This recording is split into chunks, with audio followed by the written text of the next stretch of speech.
صبح شام کے اذکار ہیں، ان کو پڑھنے کا اصل وقت سورج نکلنے سے پہلے تک کا ہے. اگر کسی وجہ سے مس ہو جائے تو بعد میں پڑھ لیجئے، لیکن اصل وقت وہی ہے، اور فجر کی نماز کے فوراً بعد پڑھ لی جائے.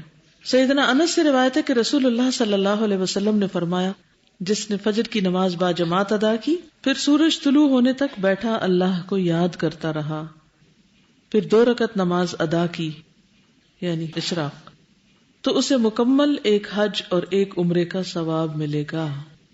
اور رسول اللہ صلی اللہ علیہ وسلم نے تاکید کے لیے لفظ تامتن تامتن تامتن یعنی 3 بار یہ بات دہرائی تاکہ شک نہ ہو کسی کو کہ ملے گا یا نہیں ملے گا. اگر وہاں نہ جا سکے تو اللہ تعالیٰ نے محروم نہیں کیا اجر و ثواب سے.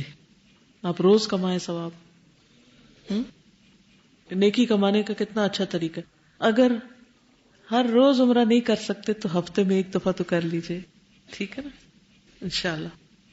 عمرو بن عبسہ سے روایت ہے کہ رسول اللہ صلی اللہ علیہ وسلم نے فرمایا، جب بھی سورج چڑھتا ہے اللہ تعالیٰ کی ہر ایک مخلوق اس کی تسبیح بیان کرتی، لیکن شیطان اور اولاد آدم میں سے آتا قسم کے لوگ نہیں کرتے.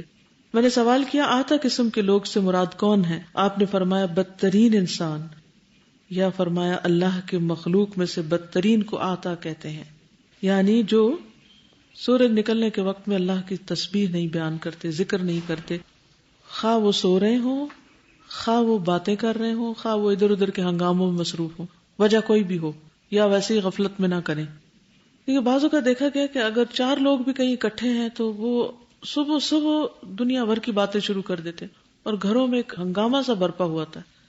کوئی کسی کو آوازیں دے رہا ہے، کوئی پکار رہا ہے، کوئی کچھ کر رہا ہے، جہاں خاص طور پہ بہت سے لوگ مل جل کے رہتے ہیں.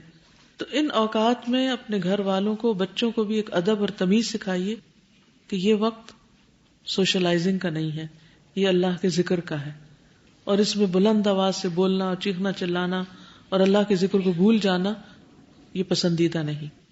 ٹھیک ہے نا. پرندے جو چہچہاتے ہیں نا وہ اللہ کی تسبیح کر رہے ہوتے ہیں، ساری مخلوق لگی ہوئی ہوتی. تو ہمیں بھی اس وقت میں اللہ سبحانہ وتعالیٰ کی تسبیح کرنی چاہیے، ذکر کرنا چاہیے، یا تو قرآن مجید کی تلاوت کریں یا پھر باقی جو بہترین اذکار بتائے گئے ہیں.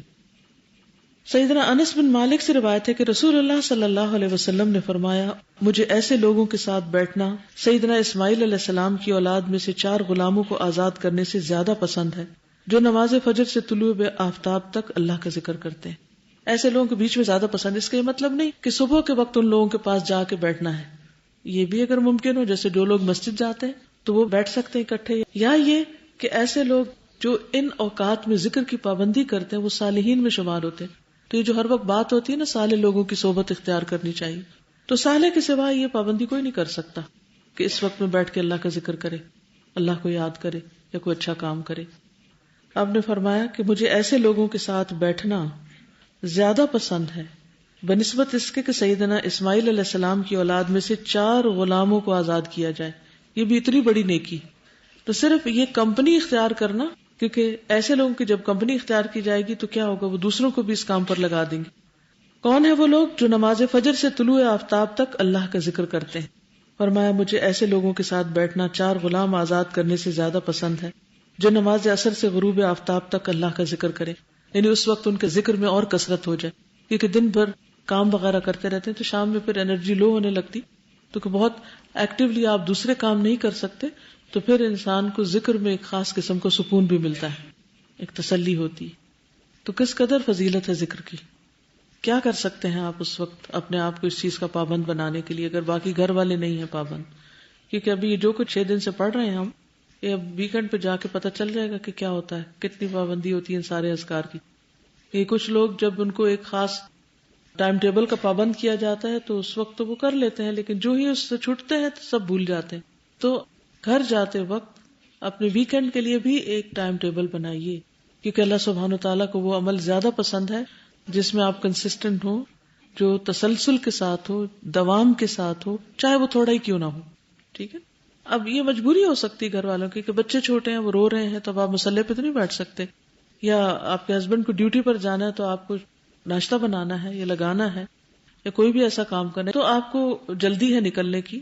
آپ میں سے کئی لوگ فجر کی اذان کے بعد نکل آتے ہیں کہ جو 1.5 گھنٹے کی ڈرائیو سے آتے ہیں. تو اس صورت میں پھر آپ کیا کر سکتے ہیں؟ کیا کریں؟ کھانا بناتے وقت ذکر کرتے رہیں. سفر میں آتے وقت آپ ذکر کرتے رہیں، اور یعنی جو بھی کام کر رہے ہیں، مثلا آپ کو صفائی کر رہے ہیں، کچھ بھی کر رہے ہیں، یعنی ایک تو یہ کہ آپ ایک جگہ بیٹھ کے کریں، اگر بیٹھ کے نہیں کر پا رہے تو جو بھی کام آپ کے حصے میں ہے یا ذمہ داری پہ ہے اس کام کے دوران بھی ذکر کرتے رہیں، خواہ وہ صبح کا وقت ہے یا عصر کا وقت ہے، لیکن ان اوقات کو ذکر کے لیے خاص کریں۔ اس سے یہ بھی پتہ چلتا ہے کہ شام کے اذکار مغرب کی اذان سے پہلے ہو جانے چاہیے، یعنی عصر کی نماز پڑھنے کے بعد شام کی دعاؤں کا وقت شروع ہو جاتا ہے۔ ٹھیک۔ قیلولہ، قیلولہ سے مراد گہری نیند سونا نہیں ہے بلکہ دوپہر میں ہلکی نیند لینا ہے۔ اللہ سبحانہ تعالیٰ کا ارشاد ہے، اے ایمان والو، تم سے تمہاری ملکیت کے غلاموں کو اور جو تم میں سے بلوغت کو نہ پہنچے ہوں 3 وقتوں میں اجازت لینا ضروری ہے، یعنی چھوٹے بچے بھی، نماز فجر سے پہلے اور ظہر کے وقت جبکہ تم اپنے کپڑے یعنی اوپر پہنا جانے والا بھاری لباس قیلولہ کے لیے اتار رکھتے ہو، اور عشاء کی نماز کے بعد۔ یہ تینوں وقت تمہارے پردے کے ہیں، یعنی آرام کے وقت ہیں۔ سبحان اللہ۔ کذالک یبین اللہ لکم الآیات، تو نیند چونکہ اللہ کی نشانیوں میں سے ایک نشانی، اور اللہ تعالیٰ کے احکامات بھی اللہ سبحانہ تعالیٰ نے خود ہی واضح کر دیے کہ ہمیں کس طرح زندگی بسر کرنی، اور کتنی زبردست ٹائم مینجمنٹ بھی ساتھ ہی سکھا دی کہ کون سے وقت آرام کے ہیں اور کون سے وقت پردے کے ہیں اور کون سے وقت ذکر کے ہیں۔ یہ ساری چیزیں ہمارے دین نے ہمیں سکھائی ہیں۔ اگر ہم ان کے مطابق زندگی بسر کریں تو ایک نہایت مہذب اور سویلائزڈ قوم بن جائے۔ عربی کا مشہور مقولہ ہے، تغدى تمدى ولو لقمتين تعشى تمشى ولو قدمين۔ دوپہر کا کھانا کھاؤ تو لیٹ جاؤ اگرچہ 2 لقمے ہی کھاؤ، رات کا کھانا کھاؤ تو چہل قدمی کرو اگرچہ 2 قدم ہی چلو، یعنی کچھ نہ کچھ ضرور چلنا چاہیے رات کے کھانے کے بعد، اور کچھ نہ کچھ ضرور لیٹنا چاہیے دوپہر کے کھانے کے بعد۔ دوپہر کے کھانے سے مراد کوئی بہت بڑا لنچ نہیں ہے کہ جس میں انسان بیٹھ کے پیٹ بھر کے کھائے اور پھر جی بھر کے سوئے، یہ مومن کی روٹین نہیں ہو سکتی۔ بہترین نمونہ ہے وہ نبی صلی اللہ علیہ وسلم کا ہے کہ کیا کھانا ہوتا تھا، آپ کا لنچ کیا ہوتا تھا اور کتنا ہوتا تھا۔ اکثر تو آپ روزے سے ہوتے تھے، اور جو ہوتا بھی تھا تو اس میں کبھی چند کھجوریں لے لی یا چھوٹی موٹی کوئی چیز کھا لی۔ تو ہمارے ہاں جو لنچ کا تصور ہے وہ بہت مختلف ہے۔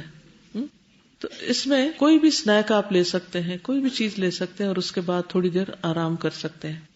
قیلولہ کی اہمیت، رسول اللہ صلی اللہ علیہ وسلم نے فرمایا، قیلو فإن الشیاطین لا تقیلو، قیلولہ کرو کیونکہ شیطان قیلولہ نہیں کرتے۔ تو شیطان کی مشابہت یا پیروی تو نہیں کرنی نا۔ لا تتبعوا خطوات الشیطان انہ لکم عدو مبین۔ سیدنا انس کہتے ہیں، ام سلیم نبی صلی اللہ علیہ وسلم کے لیے چمڑے کا بچھونا بچھا دیتی تھی اور آپ ان کے ہاں اسی بچھونے پر قیلولہ فرماتے تھے، یعنی باقاعدہ لیٹتے تھے۔ سلف صالحین کا طرز عمل، صائب بن یزید کہتے ہیں، سیدنا عمر دوپہر یا اس کے قریب ہمارے پاس سے گزرتے تو کہتے اٹھ جاؤ اور قیلولہ کرو، اب جو باقی رہ گیا وہ شیطان کے لیے ہے۔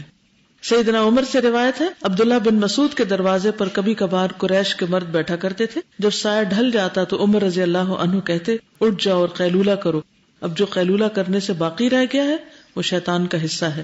اس کے بعد وہ جس آدمی کے پاس سے بھی گزرتے اس کو اٹھا دیتے، یعنی سب کو زبردستی قیلولہ کرواتے۔ سیدنا انس فرماتے ہیں، ہم جمعہ جلدی پڑھ لیا کرتے تھے اور جمعے کے بعد قیلولہ کرتے تھے۔ سیدنا انس کہتے ہیں، وہ لوگ صحابہ جمعہ پڑھتے تھے اور پھر قیلولہ کیا کرتے تھے۔ عبداللہ بن احمد کہتے ہیں، کان ابی ینام نصف النہار شتاء کان او صیفا لا يدعها ويأخذني بها۔